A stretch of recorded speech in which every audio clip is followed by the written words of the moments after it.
Now you're gone, where to run?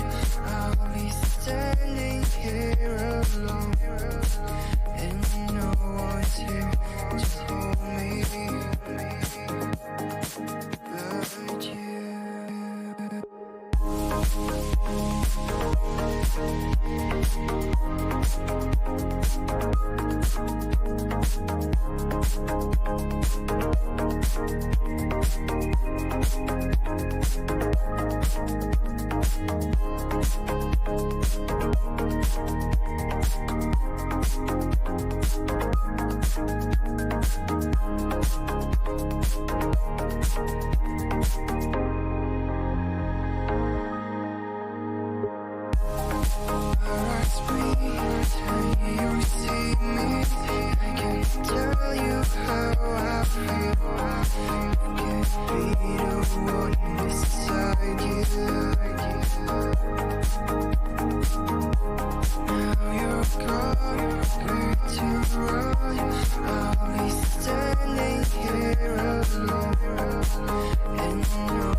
Good afternoon, everybody. Welcome to class today. Thank you for joining me. Whether you're watching live or you're watching the recording, I appreciate you watching. Thank you for joining me for class today. First time in a couple weeks that I've been able to teach a live class like this, so I'm happy to have the opportunity to do it again. You know, with my different schedule now that I'm not a full-time faculty member anymore, makes these things a little bit harder from time to time. For example, one of the things that I talked about doing for this week was maybe seeing if I could switch it to tomorrow to see if I could have the opportunity to do it. But here at the last minute, right, things opened up today, and I got something in my way for tomorrow, so it just sort of worked out serendipitously that we were able to do this. And I like to be able to do this because I like to be able to answer your questions. And try to cover different things that, you know, I'm seeing in the labs and stuff like that. And so we are going to talk about the main gate. Again, as we're getting started today, we'll try to explain it in a bit of a different way. But as we're getting started here today, that's just an important thing to just kind of get off my chest is that, hey, like the main gate and the shebang statement, these are all requirements that I'm looking for in every single program.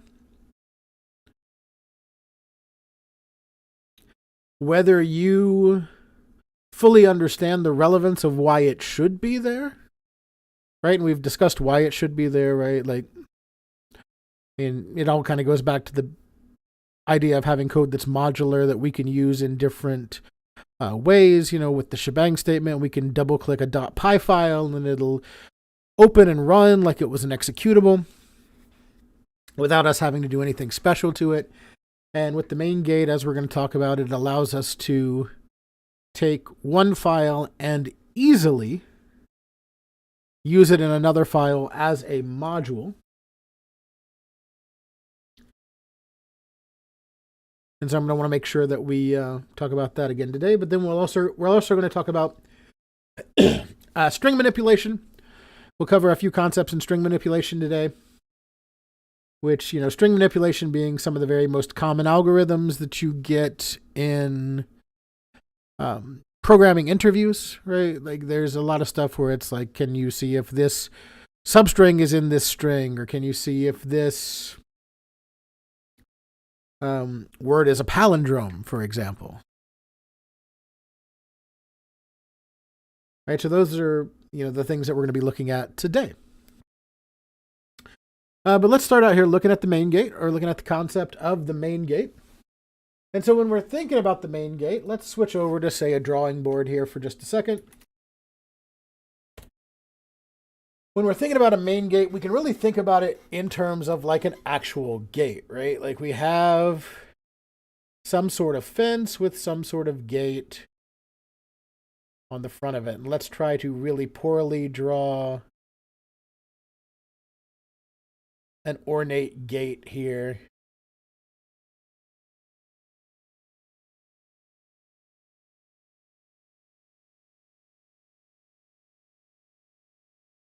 Right, we'll put some bars on it. And then around this gate, we have a fence, right? So we have this fence around this gate.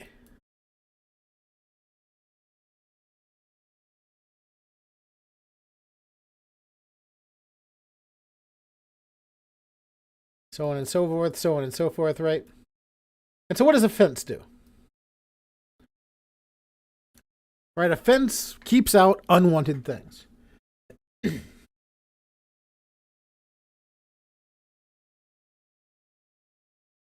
So if a fence keeps out unwanted things, how do wanted things get in? Wanted things get in through the gate. Right, so what we have to be able to do is we have to have some sort of structure in our programs to where if we were going to use the code from one program in another program,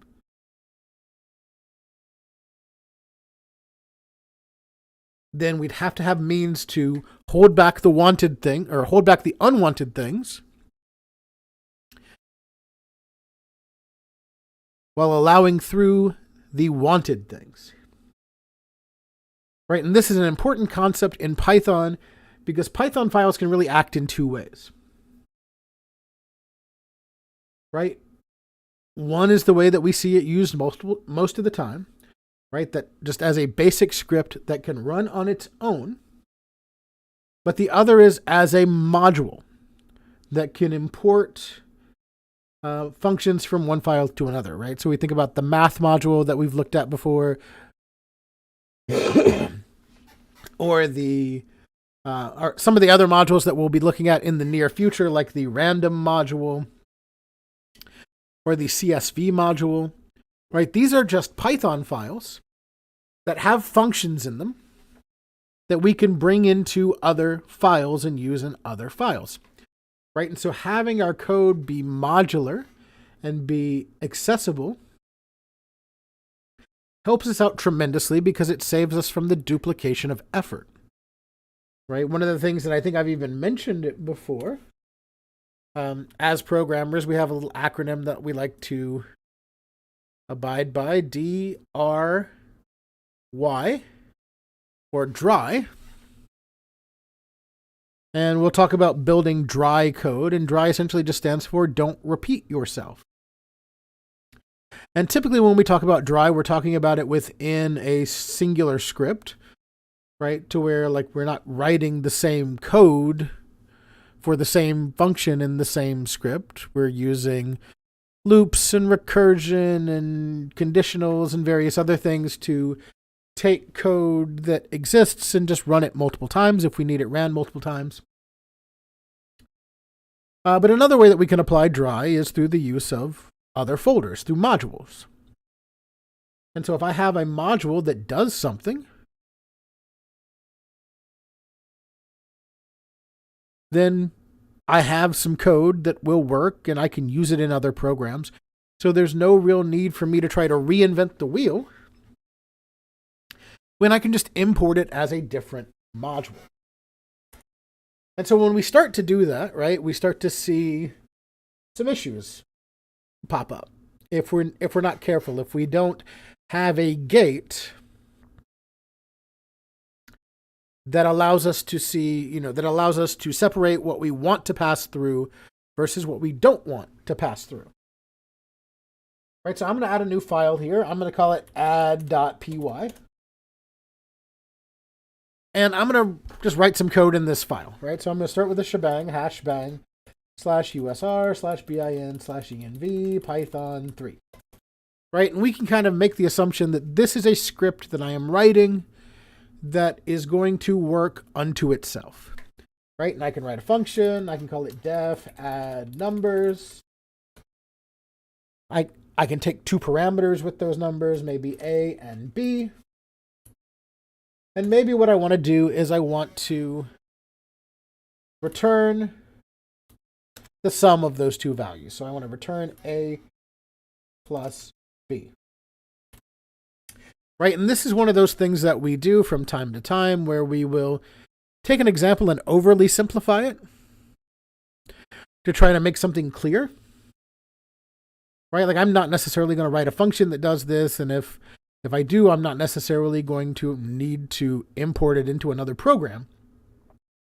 Right, but this is just a simple proof of concept example that shows us what we're on about. And so now that I have this add numbers function, I can write and use it in my code. So I can print add numbers 2, 4. Right, and if I run this, and I have to run this specially because it's in a separate folder that's not main.py. So in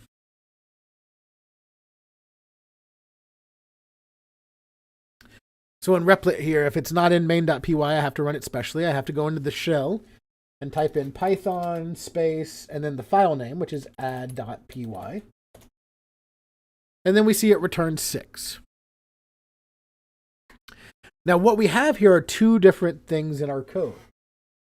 Right? We have one thing here that is running as a part of this script, and one thing here that is a function that is modular that can be used in different ways.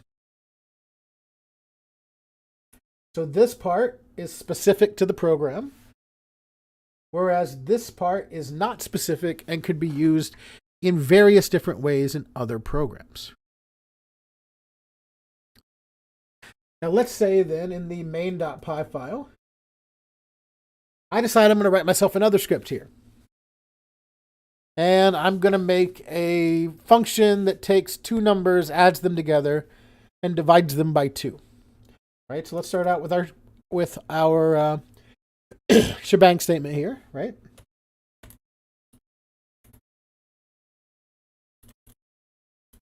Python 3. And I start to think about this program that I need to write. And I realize, like, hey, I need to add these together and then divide the number by 2. But I don't actually need to write a function that adds them together. I've already written a function that adds them together in this other file.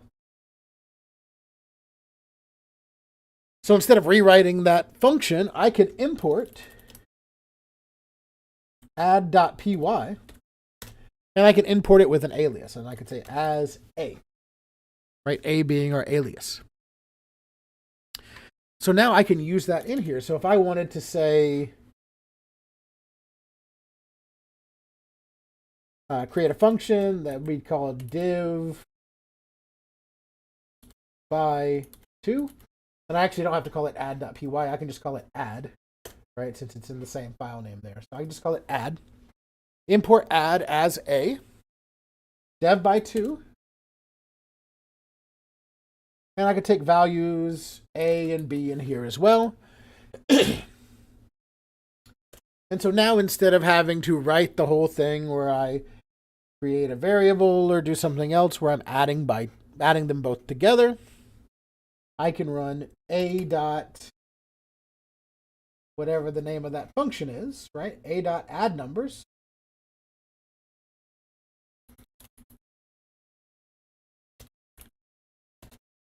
A and B.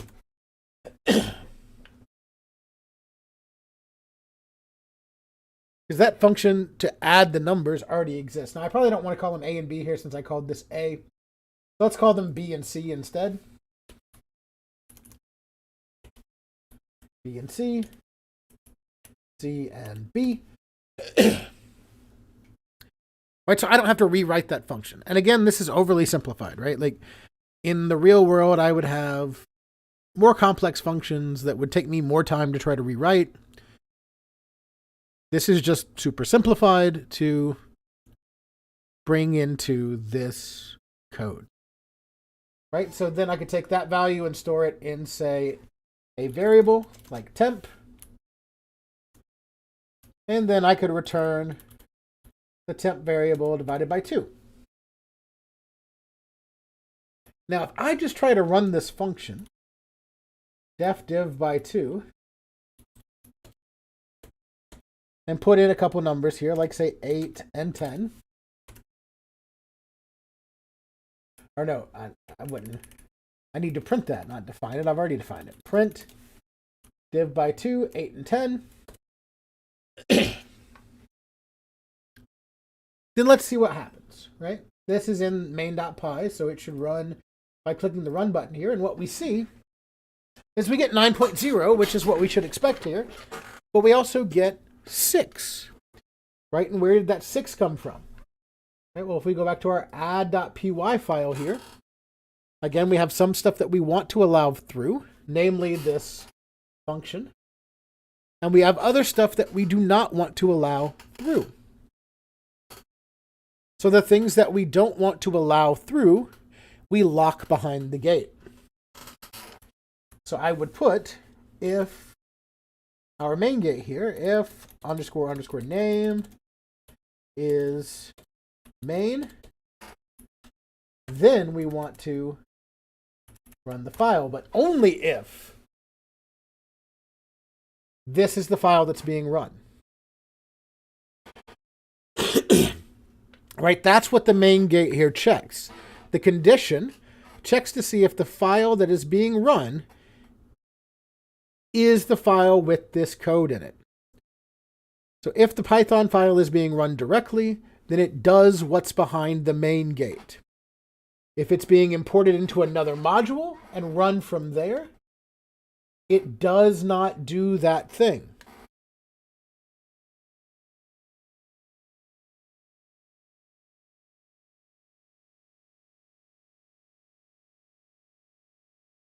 So when I run main.py now, I get my answer of 9.0.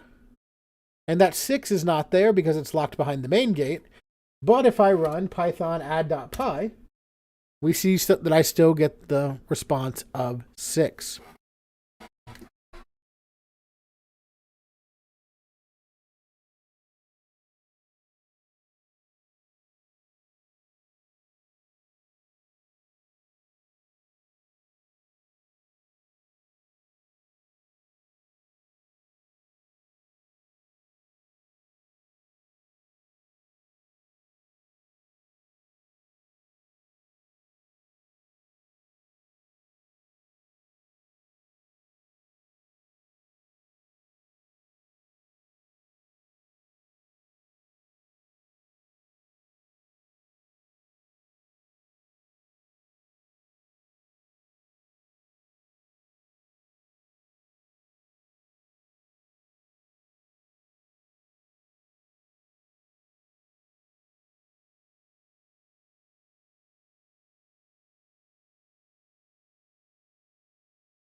Sorry about that. Brief aside there. Sorry about that. Let's see, where were we? So we can see here, if I put that there, when I run the code, it runs, it still gives me back the 6.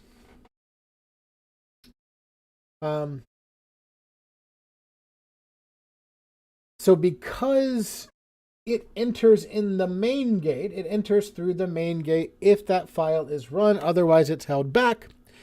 This will run if I run the add.py file directly.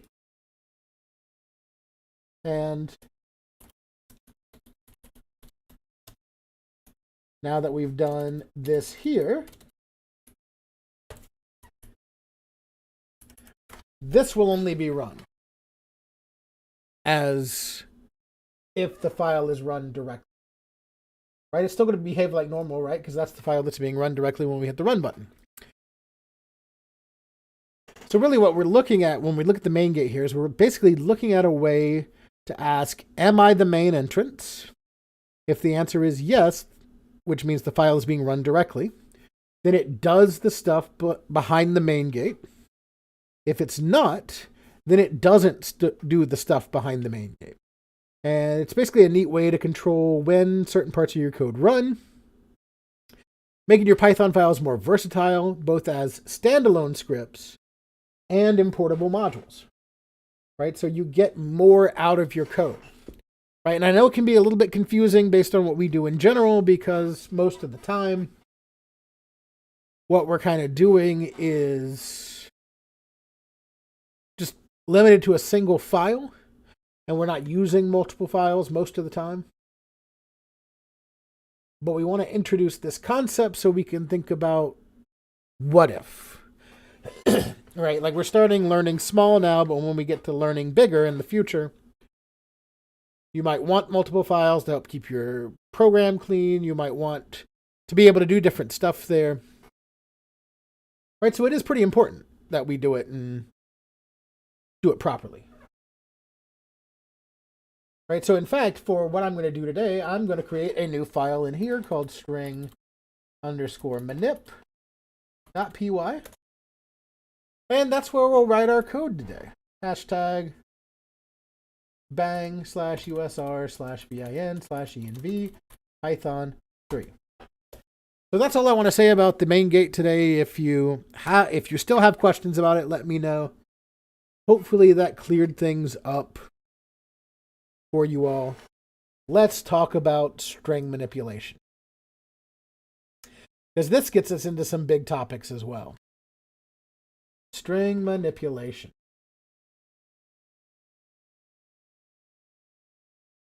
So with string manipulation, right, we've kind of talked about what a string is before.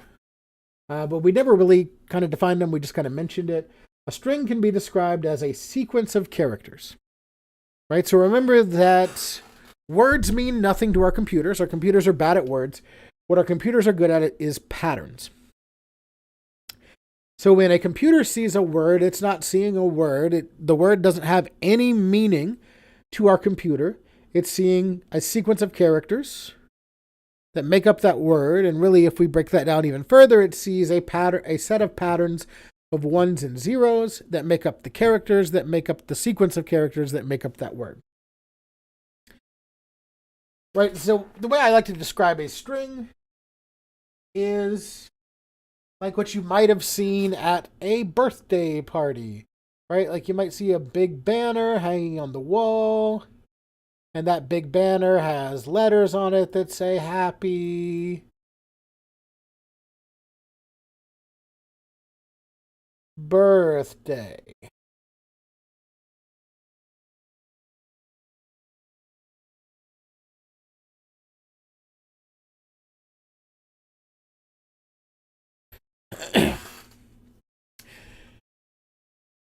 And those don't come in like whole words, right? Like we see some of these and they're customizable, right? We can kind of take the letters off, put new letters on, move them around, right? So they're letters that are just hanging on a string. So characters in the strings are just arranged in a particular position. And so one of the things that's important for us to understand is that since they have a particular position, that means we can address their particular position. Right? So a string is a sequence. So if we look at something like the word banana here, which we've put in a variable called fruit, that word banana is not the word banana to the computer. It's just a sequence of characters, B-A-N-A-N-A. And in the letter variable here, we've assigned fruit square brackets 1. And that 1 inside of those square brackets is the address location of a particular letter in that sequence. We call this the index location. Now, one of the interesting things here about programming that is a little bit challenging for people is how we start counting, right? Most of us, if you're asked to start counting, you start counting at 1 and you count up, right? So if I just asked you, hey, can you count to 10 for me? You would go 1, 2, 3, 4, 5, 6, 7, 8, 9, 10. Programmers don't count that way, right? For most ranges that we see in programming, we start at 0 and we go up to, but do not include the last number, right? So if I told you to count to 10 for me in programming, you would go 0, 1, 2, 3, 4, 5, 6, 7, 8, 9. Stop. Right? So these distinctions are pretty important. So once we have that, right, we can kind of look at a string and index a string. Right? So let's say in our example here, let's go ahead and add a main gate.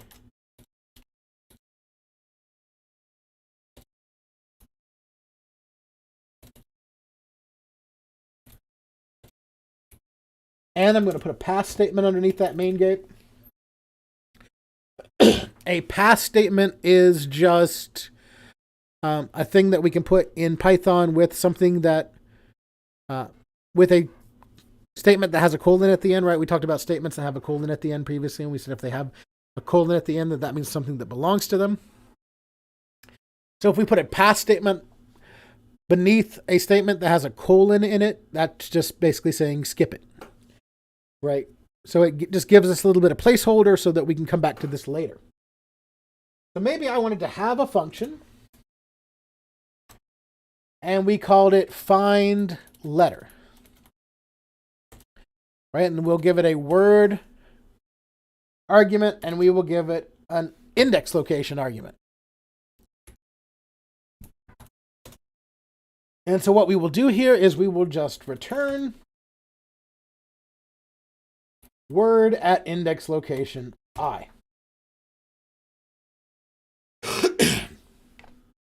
Right, so now if we were to print the results of find letter, and we put in the term happy birthday,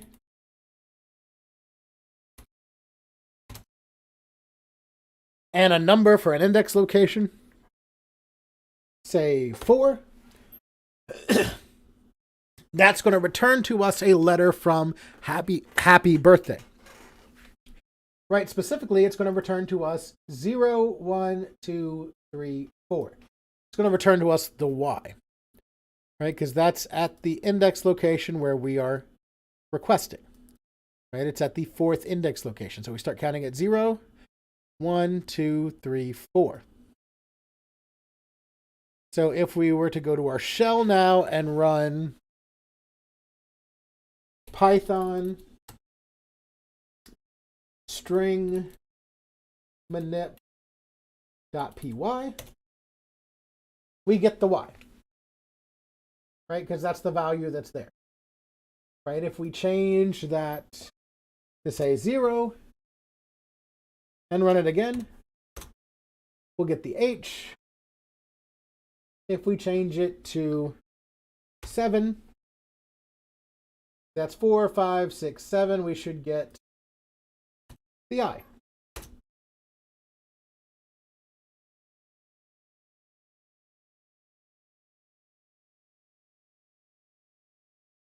Right, these are our index locations, right? So we can pick specific letters in a specific word. We can also take what we call slices, right? And if we are doing a slice, we basically have a starting location and an ending location. So I'm going to write another function here. I'm going to call it def slice word. I'm going to bring in the word as a parameter. I'm going to bring in the starting location as a parameter and the ending location as a parameter. Now, the starting location is the first index location of the letter that it goes to.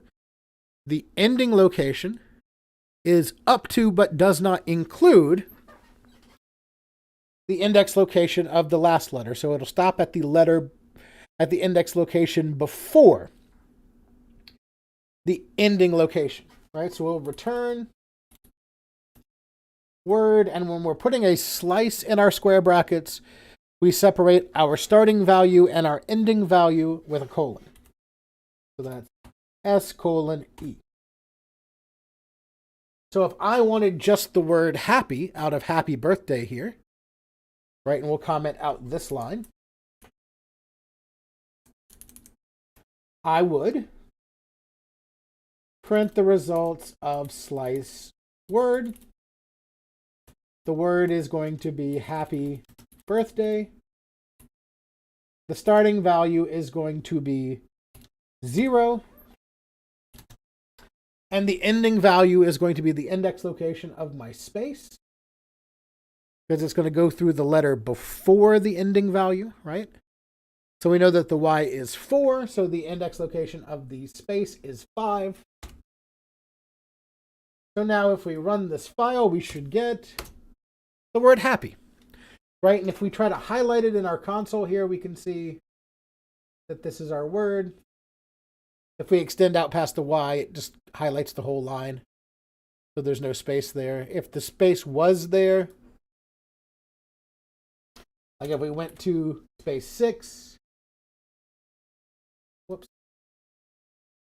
do that, you'd see it says happy, but if we went to highlight it,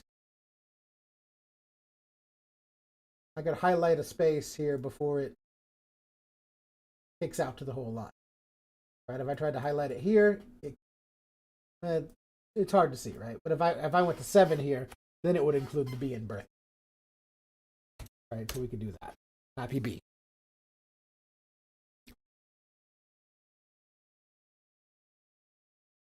Right, and so this allows me to select segments of words. And this is one of the ways that we can see if one word is in another word.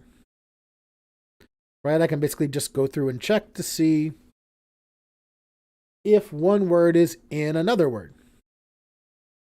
Another useful thing that we can do with string slicing is reversing a word.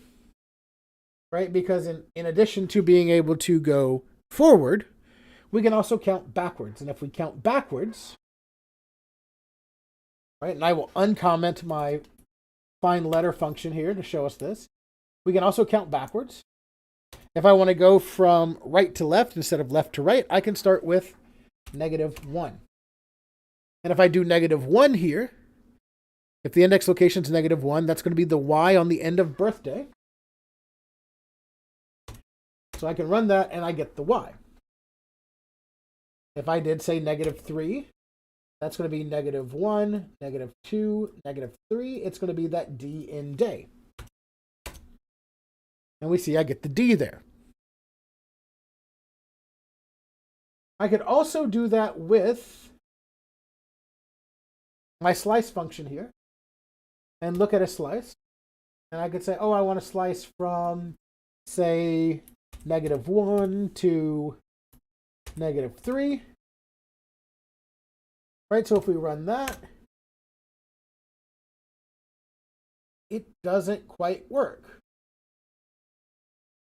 Right, it's not quite the same. And that's basically because of the way that Python goes through the word. If I did it the other way and I took my slice the other way, it's going to work. So the slice is always going to work from right to left instead of, and it'll never work from left to right unless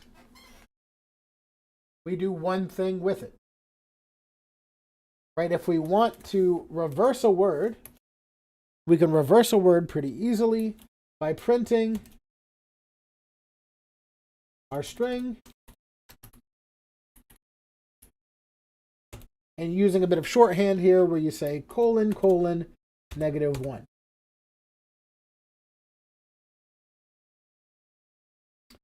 And what that will do is that will allow us to print the word in reverse. Right? Which is an easy way for us to say, check and see if a word is a palindrome. Right? A palindrome, if you're unaware, is a word that is the same forwards and backwards. So if I create a function here called def_find_palindrome, I don't think that's the way that's spelled. Let me just check and see here really quickly. Yeah, it definitely has an I instead of an E there. So if we're going to do it, we should do it right. And we take in a word. And all we're checking here is we're basically checking to see if the word that we are entering in is the same backwards and forwards. Right, so we'd basically just write something that would say, and we could really just do this with a return statement as well, and say return word == word : ::1. But since we did the double equals here, that's going to evaluate that statement, and it's going to evaluate to either a true or false. Right, so if we say used an input here, and made a user word variable, passed it to an input that was enter a word, and then took user word and passed it into print find palindrome user word, we could see something work here. Right, we would get true or false based on whether or not the word was a palindrome. So if the word was just a regular word, like say apple, which forward is APPLE and backwards is ELPPA, right? Those are two different strings of letters. So we would get false, right? As we would expect. But if we entered in something like race car, which is the same forward and backwards, right? Race car spelled backwards is race car. Then we get a true, right? Because the string forward and the string backward are the same.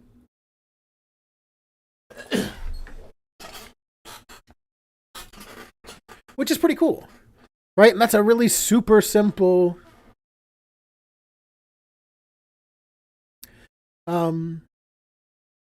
little program to do.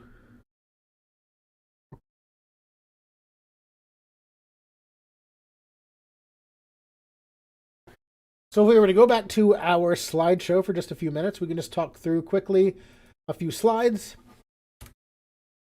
Right, we looked at string indexing.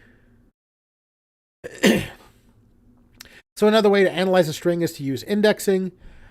Indexing is a way to reference individual numbers, so that's what we were looking at there when we were looking at individual locations of letters in a string. So if I have an index location of 1, that is the second letter in the string because we start counting at 0. So we saw creating an index by placing an integer inside of a pair of square brackets. Always start with 0, and we can go backwards by starting with -1. Now, another thing that we can do is we can iterate over a string, right? We can use a while loop, for example, and iterate over a string, or we could even use a for loop to iterate over a string. So if we were to look at a while loop,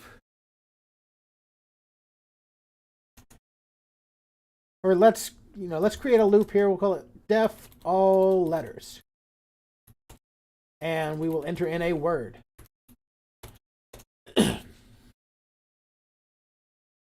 And in this case, all we want to do is we want to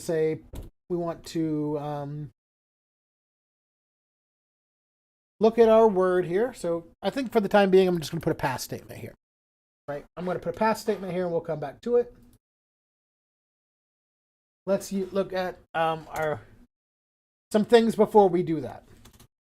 Right? Because one of the things that we're going to want to know is our len function.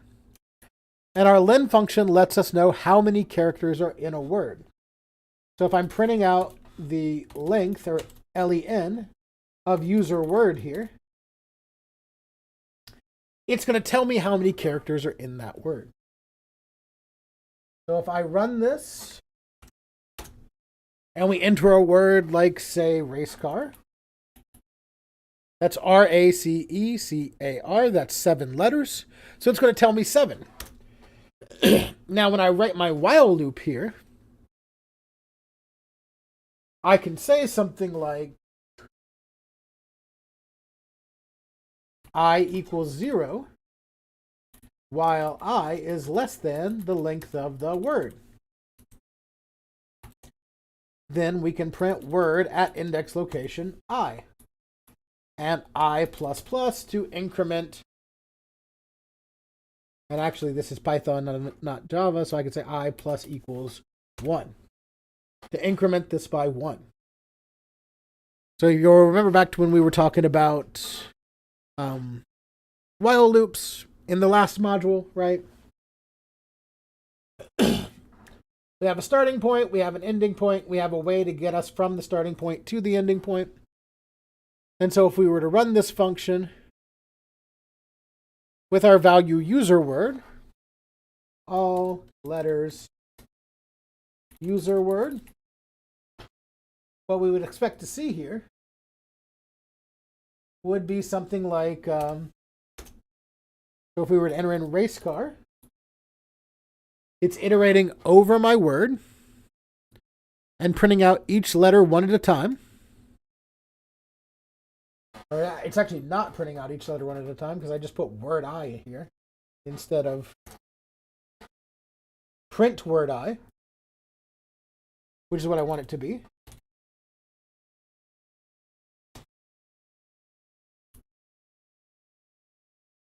And if I wanted to get really specific with you all to show you what the index location is here, I could do like a little F string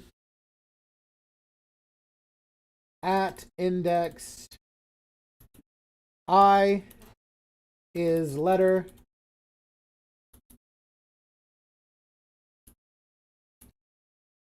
word I, like so.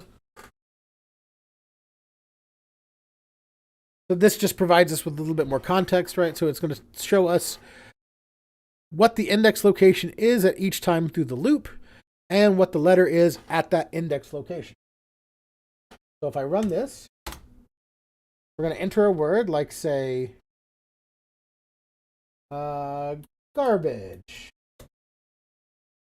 And we get shown our index locations with our letters, right? At index location 0 is letter G. At 1 is letter A. At 2 is letter R. At 3 is letter B, so on and so forth. Right until we have our whole word kind of spelled out line by line.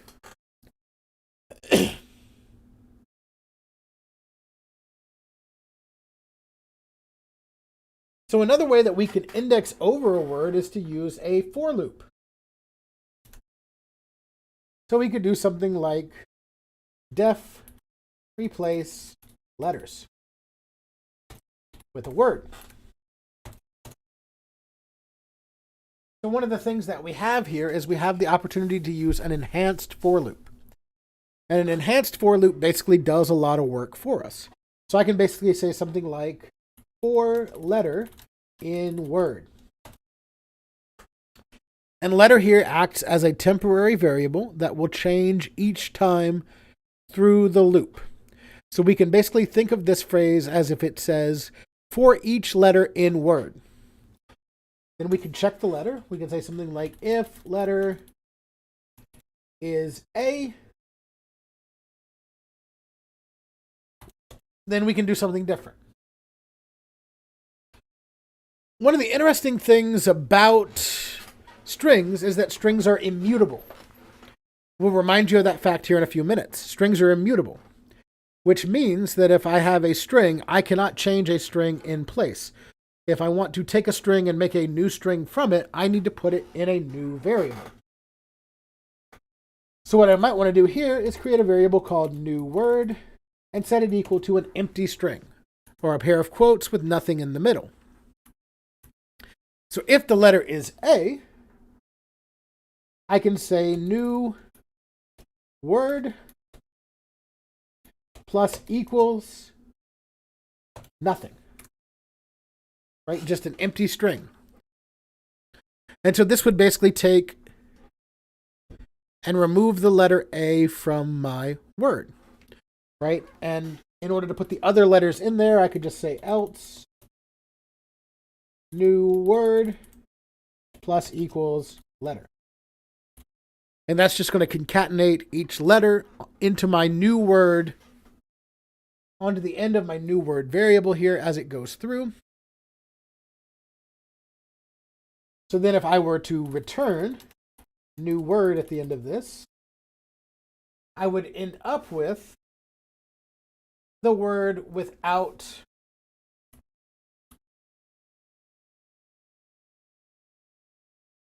the letter A in it. Right? So we can print, replace letters. We can use the word of user word. And if we were to take our word, and I'll clear out our console here just so we can see it just a little bit better. If I were to take out and put in that, I can enter a word like, say, garbage. And we end up with garbage without the letter A in it. Now, another thing that I could do there is, I don't have to have that A be static, right? I can let my user enter in something for that as well.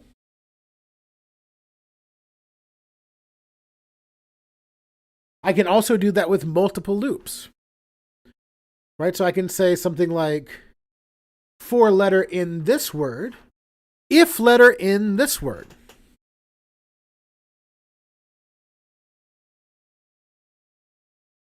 And if that happens, then I can kind of go through multiple different words to see if they happen.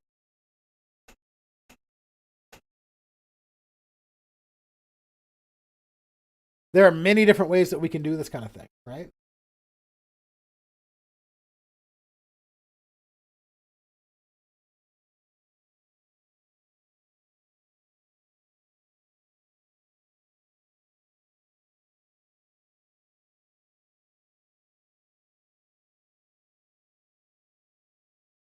So let's write one more function, and I think that's where I want to stop today. I'm going to write a function called def count the S. And it's going to take in a word or a phrase, right? Like, it doesn't really matter what it is, because spaces count as characters, words mean nothing. And so we're going to say something like 4 letter in word, if letter is S, or we could even say something like count the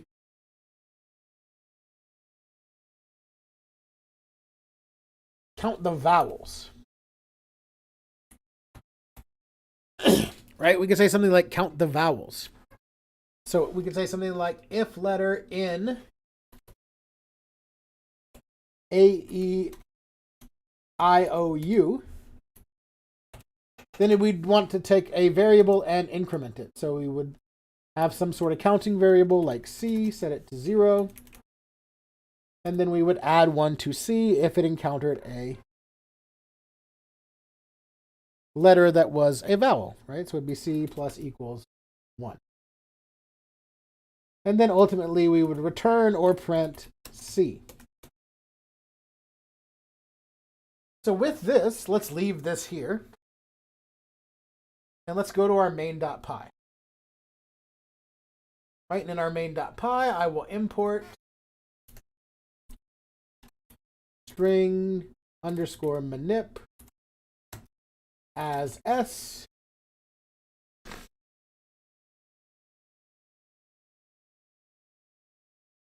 Behind my main gate, I will run print C dot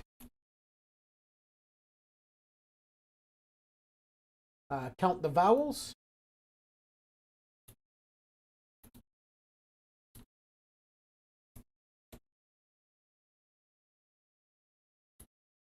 And that should be S dot, right? Our alias that we used there was S. And let's use the phrase Sally sells seashells by the seashore. And so if we look at this, we can count the vowels ourselves so we can see if it works. Right? We get 1, 2, 3, 4, 5, 6, 7, 8, 9. Right? So we should be expecting 9 on the output. None of the other things that we've done here in string manip is going to work. So I could even uncomment all of these things, because they're not going to work because they're locked behind the main gate here. So if I went over to main.py, I can just comment out this one here on line 10. So only line 11 will run. Press our run button. And we get 10. And I think I just maybe undercounted there. 1, 2, 3, 4, 5, 6, 7, 8, 9. Am I missing one? 1, 2, 3, 4, 5, 6, 7, 8, 9, 10. I am. I was completely not counting one. Maybe the E and V there. Whoever, if you're watching this video, you probably noticed the one that I was missing. Right? But it's counting the vowels by checking to see if that vowel, or if the letter in the word is in my string of vowels here, and then returning it accordingly.